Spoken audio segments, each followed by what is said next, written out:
भारतोदय के सभी दर्शकों को मेरा नमस्कार। तो जो हमने आखिरी वीडियो अपनी बनाई थी कल, जिसमें कि हमने करनाल की टिकटों का विश्लेषण बताया था, वो आप लोगों को काफ़ी पसंद आई। तो आज भी हमने सर्वे किया, जिसमें हमने पानीपत और भी जिलों के बारे में हमने पता किया कि कौन सा कैंडिडेट की ज़्यादा हमें टक्कर दिखाई दे रही है। तो आज हम उसी के बारे में चर्चा करेंगे। तो करनाल लोकसभा में ही आता है पानीपत जिला। आज हम उसके बारे में चर्चा करेंगे विनोद शर्मा जी के साथ। तो सर, आप ये बताइए, पानीपत के बारे में आपका क्या ख्याल है? पानीपत जिले में 4 विधानसभा क्षेत्र आते हैं, तो जिसमें पानीपत शहरी, पानीपत ग्रामीण और समालखा और इसराना। 2019 में जो पानीपत शहरी है वहाँ पे भारतीय जनता पार्टी के विधायक हैं, और पानीपत ग्रामीण में भी भारतीय जनता पार्टी के विधायक हैं। तो समालखा और इसराना ये दोनों कांग्रेस के पास है। वहाँ पे एक धर्म सिंह छोक्कर समालखा में, और इसराना में जो है बलबीर सिंह, वाल्मीकि ऐसी सीट है थी वो पहले, ऐसे अभी तक वहाँ पे इसमें पिछली बार के विधायक हैं। लेकिन इस बार वहाँ पे पानीपत शहरी से हम शुरू करते हैं। पानीपत शहरी में जो भारतीय जनता पार्टी के जो प्रमोद विज जी जो वहाँ विधायक हैं, उन्हीं को टिकट मिली है। भारतीय जनता पार्टी ने उन्हीं पे विश्वास किया है दोबारा से। और इसी प्रकार से वीरेंद्र कुमार शाह, अच्छा नाम है पानीपत में, शहर में उनका, तो उन पे विश्वास किया है। और पानीपत में 2 कैंडिडेट्स और ठीक ठाक बताए जाते हैं कि जिन्होंने पर्चा भरा है, एक पूर्व विधायक हैं जिनमें से। लेकिन कुल मिला के बात यही लगती है कि वो शायद कोई और मुकाबले में है नहीं। सीधा सीधा मुकाबला वहाँ पे बीजेपी और कांग्रेस के बीच में ही होने वाला है। और हमने जो सर्वे किया है पानीपत शहरी का, वहाँ पे भारतीय जनता पार्टी अभी कुछ एज में दिखाई देती है, कुछ आगे दिखाई देती है। शायद वहाँ पे भारतीय जनता पार्टी के जो प्रमोद विज जी हैं, और वो मुझे लगता है कि शायद दूसरी बार विधायक बनने जा रहे हैं। इसी प्रकार से पानीपत ग्रामीण में महिपाल डांडा जी बीजेपी से हैं। वो 2014 में पहली बार विधायक बने थे, और 2019 में दोबारा से फिर विधायक बने। महिपाल डांडा जी की शायद वो एकमात्र, अगर मेरे ध्यान में है कुछ, जाट बरादरी में जो पिछले नेता रहे हैं भारतीय जनता पार्टी में, जो 2014 में कुछ बड़े बड़े नेता मंत्री भी बने थे, तो वो ज़्यादातर हार गए थे। और महिपाल डांडा उन सब में छोटा नाम था, वो मंत्री नहीं थे, विधायक ही बने थे। तो महिपाल डांडा ने दोबारा 2019 में रिपीट किया, और मंत्री और प्रदेश अध्यक्ष सुभाष बराला जी भी वगैरह थे, वो सब हार गए थे। तो इसका मतलब है महिपाल डांडा जी जो है वो जमीनी कार्यकर्ता वहाँ लोगों से ज़्यादा जुड़े हुए हैं, और वो दोबारा भी जो है वहाँ पे बने। और जिनका अब इस बार उनको इनाम भी मिला था कि उनको मंत्री बनाया गया, बाद में ग्रामीण मंत्री हैं वो, पंचायती मंत्री। तो उसमें इसी प्रकार से अब उनके सामने जो कांग्रेस ने जो उतारा है वो सचिन कुंडू जो उतारा गया है। अब दोनों के बीच में कड़ा मुकाबला होने वाला है।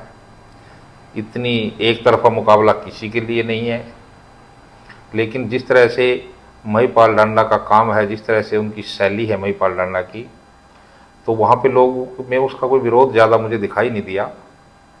तो उस बात को देख के यही लगता है कि शायद तीसरी बार जो है महिपाल डांडा भारतीय जनता पार्टी से वहाँ पे विधायक बनने वाले हैं। और जो समालखा की अगर मैं बात करूँ, समालखा में धर्मपाल छोक्कर जी जो है पूर्व विधायक हैं वहाँ पे कांग्रेस पार्टी से।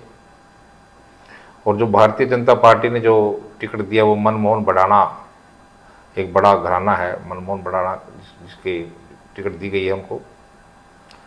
तो आज की जो तारीख में, अभी तो चुनाव ने चलना है, कौन आगे जाएगा कौन पीछे जाएगा, लेकिन कुछ लोगों से दबी आवाज़ में या कुछ ज़्यादा तो नहीं बता पा रहे, लेकिन वो यही कह रहे हैं कि शायद बढ़ाना कुछ जो है आगे निकल जाए उससे।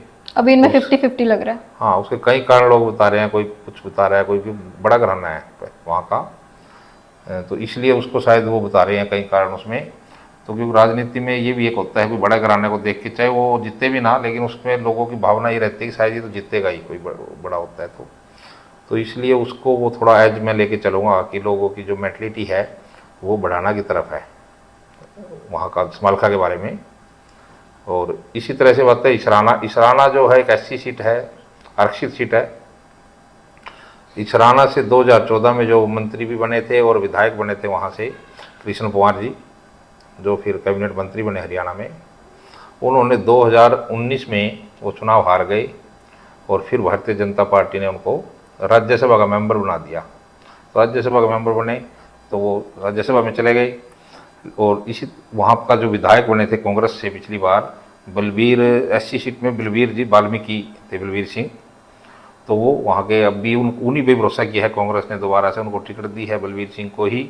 और बलबीर सिंह का और कृष्ण कुमार का, इन दोनों को मैदान में उतारा है। इन दोनों का जो मुकाबला होने वाला है। और बाकी तीसरा इनके आसपास मुझे नहीं लगता कोई बाकी जो कैंडिडेट खड़े हुए हैं कि वहाँ पे कोई बीच में या तिकोना चकोना मुकाबला बनेगा। कहने के लिए तो अन्य अन्य पार्टियाँ खड़ी हुई हैं कि वो भी होगा, वो भी हो, कोई आज़ाद होगा, लेकिन इस बार स्थितियाँ ऐसी बनी हुई हैं कि ज़्यादातर मुकाबले कांग्रेस और बीजेपी में देखने को मिल रहे हैं सीधे सीधे, और कोई पार्टी आसपास नहीं है, और कोई पार्टी आसपास नहीं है। तो इन सारी सीट में सबसे ज्यादा कांटे की टक्कर किसमें है अगर इन चारों सीट का देखा मेरे जाए? को तो इसराना लग रही है। इसराना में जो है कृष्ण कुमार जी मंत्री भी रहे हैं और राज्यसभा से फिर दोबारा उनको टिकट भी दी है।